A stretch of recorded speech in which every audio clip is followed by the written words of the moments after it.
Bonjour à tous et bienvenue dans cette nouvelle édition de Rencontre. Aujourd'hui, notre invité est Jacques Austin, un célèbre homme politique canadien qui, dans les années 70, a été un témoin privilégié de l'instauration des relations diplomatiques sino-canadiennes. Avant de commencer notre discussion, regardons ensemble ce reportage. Né en 1932 à Calgary, Jack Austin est un ancien homme politique et membre du Sénat canadien. Après des études à l'Université de Colombie-Britannique et à Harvard, il entame une carrière d'avocat, puis travaille dans la fonction publique. En 1970, il devient ministre de l'Énergie, des Mines et des Ressources et participe en tant que superviseur aux négociations qui vont mener à l'établissement des relations diplomatiques entre le Canada et la République populaire de Chine le 13 octobre 1970. En août 1975, il est nommé à la Chambre haute par le principal artisan du rapprochement avec la Chine, le Premier ministre Pierre Trudeau, et représente la province de la Colombie-Britannique. Il sert à titre de ministre d'État dans le cabinet de Pierre Trudeau de 1981 à 1982, puis est ministre d'État pour le développement social jusqu'à la retraite de Trudeau en 1984. En 2003, il est nommé leader du gouvernement au Sénat jusqu'en 2006. Jack Austin prend sa retraite politique en 2007. Il est aujourd'hui coprésident de la Commission des affaires sino-canadiennes.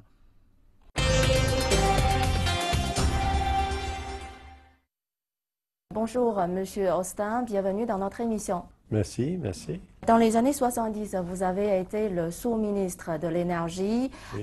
des Mines et des Ressources. Donc, en 1973, le Premier ministre Pierre Trudeau a entamé sa première visite en Chine. On dit que c'était une visite historique parce que c'était la première fois Oui. qu'un Premier ministre canadien se rendait officiellement en Chine.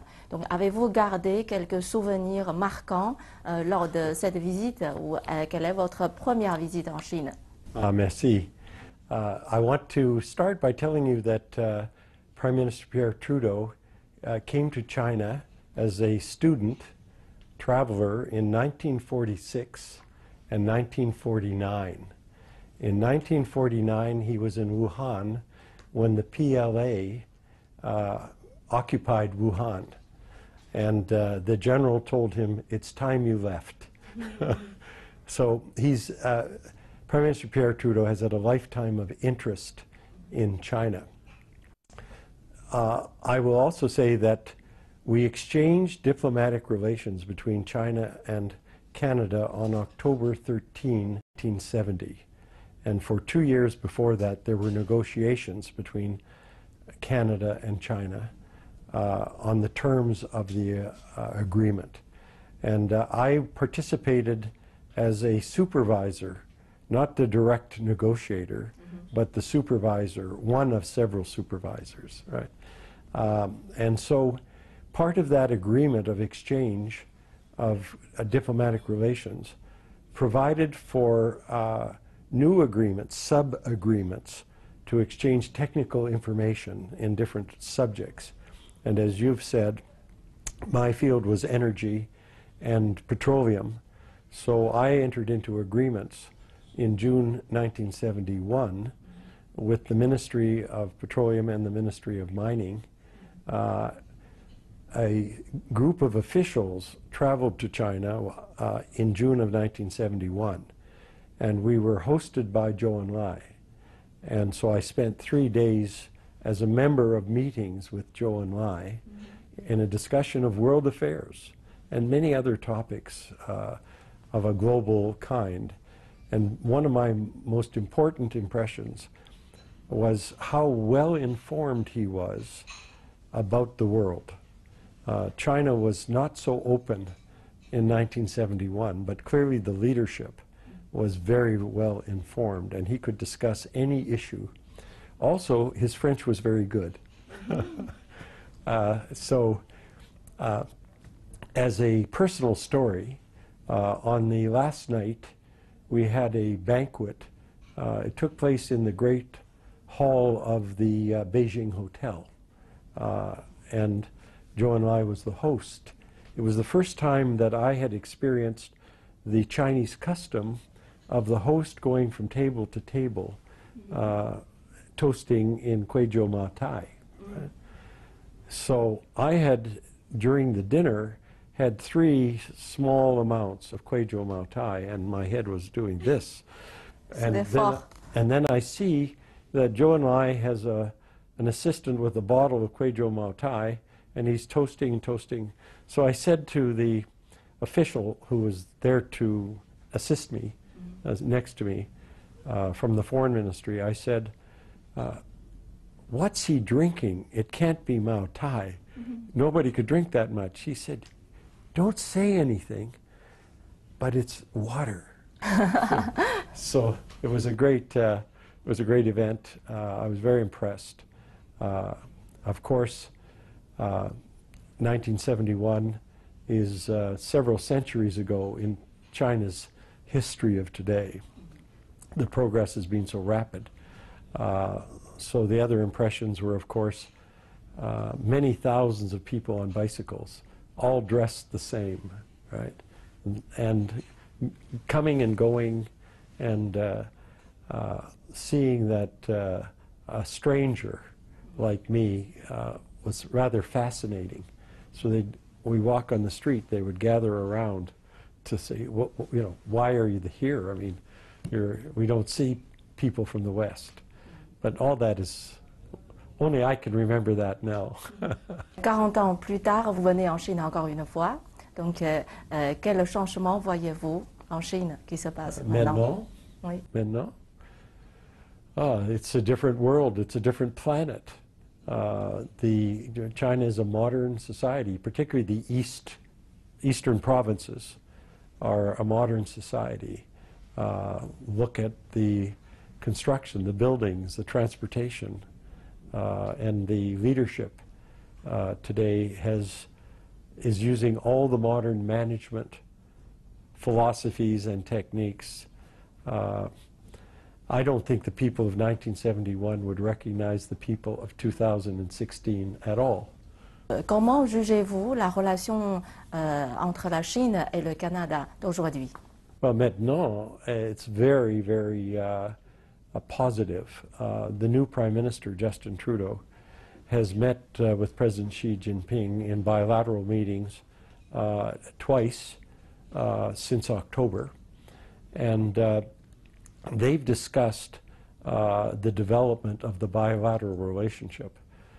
Canada elected a government in 2006 under what is called the Conservative Party, and that government, headed by Prime Minister Stephen Harper, was relatively unfriendly to China for a number of ideological reasons. So we had a phrase for that period called cold politics, warm business. So business continued, but the government was appealing to a group, that government was appealing to a group in Canadian society who were basically questioning China's human rights agenda, didn't understand China's history, had no idea of the progress that China had made in human rights from some very difficult times historically, and would not learn anything, would not be willing to learn anything. But that government is gone, and Prime Minister Justin Trudeau is an internationalist. Like his father, he has a very strong view of bilateral relations between Canada and China, and wants to build that relationship back to where it was. And I will say that where it was in September 2005, President Hu Jintao made an official visit to Ottawa, and during the bilateral discussions said that Canada had been and was a great friend of China, and he proposed that we negotiate a strategic partnership. And unfortunately, before we could do anything, a new government was elected, and they were not interested. Now we are again interested. The new government is very interested. Bonjour, Monsieur Austin, bienvenue dans notre émission. Merci, merci. We exchanged diplomatic relations between China and Canada on October 13, 1970. China was not so open in 1971, but clearly the leadership was very well informed and we could discuss any issue. Also, his French was very good. China is now a major global player.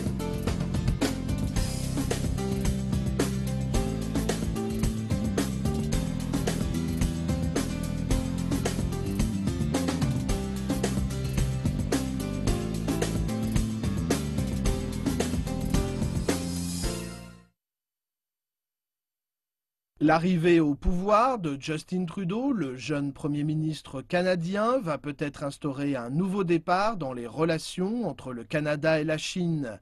C'est son père, Pierre Trudeau, qui en 1970 avait pris la décision historique d'établir des relations diplomatiques avec la République populaire de Chine. Son fils Justin a également promis une nouvelle approche avec la Chine, différente de la politique du précédent gouvernement conservateur qui avait entretenu des relations parfois tendues avec Beijing. En 2005, lors de sa visite au Canada, le président Rujinda avait émis le souhait de construire un partenariat stratégique, une proposition qui était restée lettre morte. De nombreux commentateurs politiques voient dans l'arrivée d'un nouveau gouvernement et d'un nouveau Premier ministre à Ottawa l'opportunité de rediriger les relations sino-canadiennes. Une relation qui pourrait jouer sur la complémentarité des économies chinoises et canadiennes et permettre au Canada de jouer un rôle plus actif dans la région Asie-Pacifique. Lors d'une entrevue avec le président Xi Jinping lors du sommet du G20 2015, le jeune Premier ministre a évoqué un possible accord de libre-échange avec la Chine. Un Justin Trudeau qui semble vouloir reprendre le flambeau de son père et créer une nouvelle relation bilatérale avec la Chine. Pour le Canada et pour la Chine, les changements climatiques aussi sont très très importants. L'environnement, c'est très important. Donc, j'espère que nous aurons les occasions de faire beaucoup de choses ensemble en ce qui concerne l'environnement.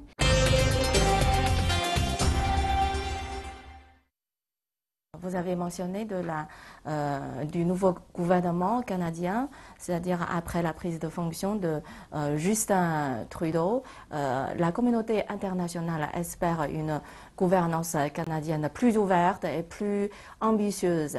Donc, est-ce qu'on peut dire que il s'agit d'un retour du Canada sur une ligne multilatéraliste? Absolutely.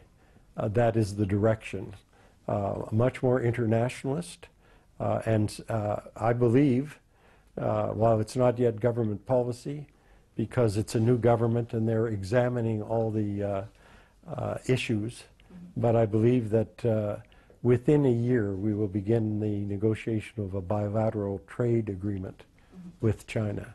China has said they are open to such a discussion. And I think that the Justin Trudeau government will begin the process sometime late this year. Now, Monsieur Trudeau is going to come to the G20, of course, and negotiations are underway between Canada and China for a significant bilateral meeting either before or after the G20, and some of these very important issues are on that agenda. Selon certains médias, le gouvernement canadien et le secteur des affaires du Canada travaillent maintenant ensemble pour l'obtention d'un accord de libre-échange sino-canadien. Mais on entend peu de choses sur ce projet. Est-ce que pourriez-vous nous révéler quelques détails de ce projet, cette zone de libre-échange? Well, I can tell you that Canada and China will need to do what is known in international business as a comparability agreement. So each side will work to see where the issues and business opportunities, economic development issues, and then they will come to an agreement on the areas of trade, the areas of tariffs, the areas of rules, and then they will proceed. I think it will be very much like the current China-Australia free trade agreement. I think that will be, there'll be some changes, but it will look like that, in my opinion.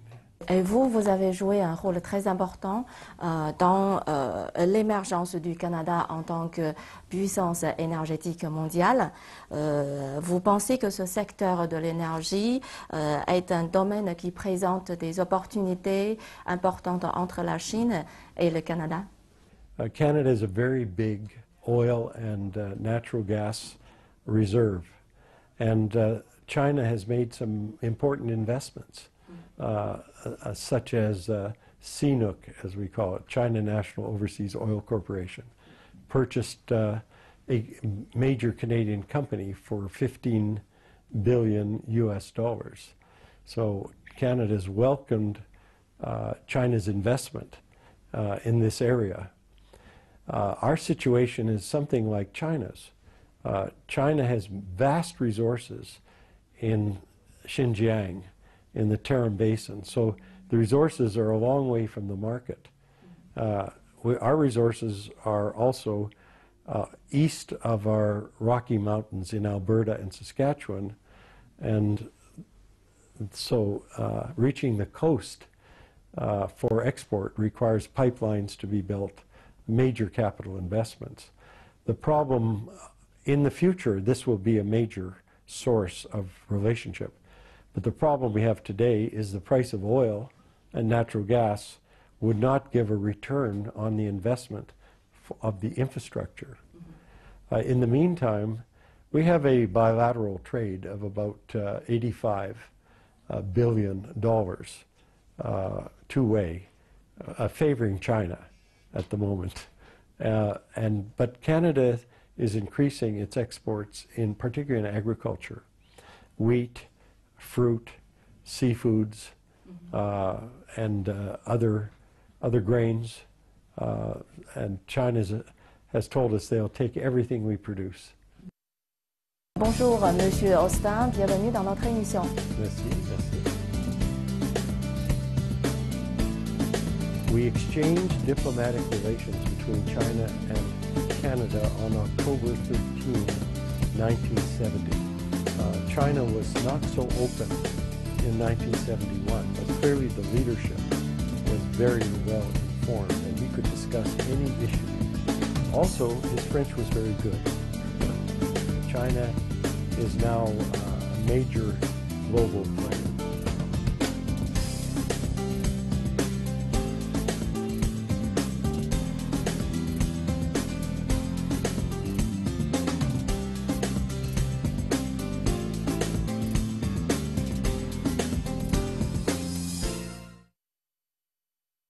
Les 4 et 5 septembre 2016, la Chine sera le pays hôte de la réunion du G20 à Hangzhou, dans l'est du pays. Un G20 qui se focalisera sur 4 points. Les innovations susceptibles d'avoir une incidence sur les modes de croissance, l'amélioration de la gouvernance économique et financière mondiale, la stimulation du commerce international et de l'investissement, et enfin la promotion d'un développement inclusif et interconnecté. Afin de préparer au mieux cet événement important où va se jouer l'avenir de la gouvernance mondiale, la Chine a prévu d'organiser plusieurs réunions de Sherpas au cours des mois précédant le sommet, notamment à Guangzhou, à Xiamen, mais aussi à Hangzhou où s'est tenu le forum Vision 20, une réunion où de nombreux experts économiques et des personnalités politiques venues du monde entier se sont réunis pour réfléchir à l'avenir des institutions mondiales. Une plateforme de propositions qui a également permis de discuter des mesures à mettre en œuvre afin que le G20 consolide son statut d'instance principale de la gouvernance économique globale. Le G20, en fait, les pays du G20 sont les pays très importants, surtout dans le système économique. Et donc, si on peut améliorer et rendre le G20 Ça, c'est tant mieux pour le monde et pour le système économique.